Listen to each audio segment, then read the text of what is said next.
kontraesanez betetako animalia gara, ez?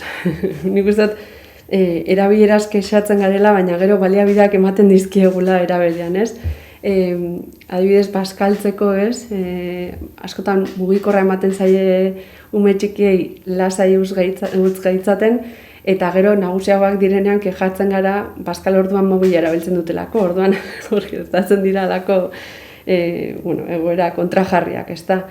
Baina ikasten ari gara, ez dugu euki eredurik, eta bueno, sobre la marcha, poliki-poliki kontzientzia pizten ari gara, eta nik uste dut hori dela benetako erronka, ez? Kontzientzia piztea eta hartzen ditugunean erabaki batzuk, horrekin edo geuk, gure erabilerarekin, apur bat pentsatzea, ez? Zenbat denbora pasatzen dugu mobilarekin, ez?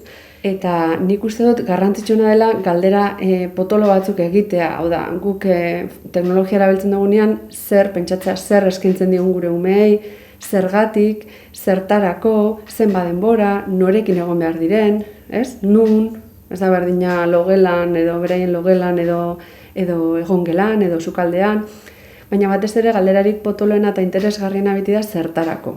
Azkenean, zerbait eskaintzen diegunean gure aurrei, nire ustez eduki behar du balio erantzi bat, ez?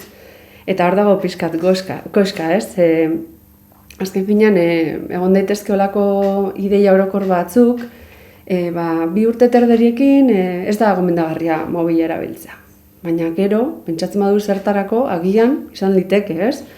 Ordan ni beti jartzen dut adibide berdina nire alabarekin egiten dudana, ez? Bueno, egiten nuena, ja, badauka 2 urte terdi baino gehiago, baina eguraldia begiratzeko adibidez, erabiltzen badugu, mobila, 2-3 minutu, eta horrek eskaintzen dio aukera Euskal Herriko mapa ezagutzeko, irudien interpretazioa egiteko, ez? Inferentziak egiteko, hotza badago zer, orduan badauka balio erantzi bat. Orduan, kasu horretan, zergatik ez?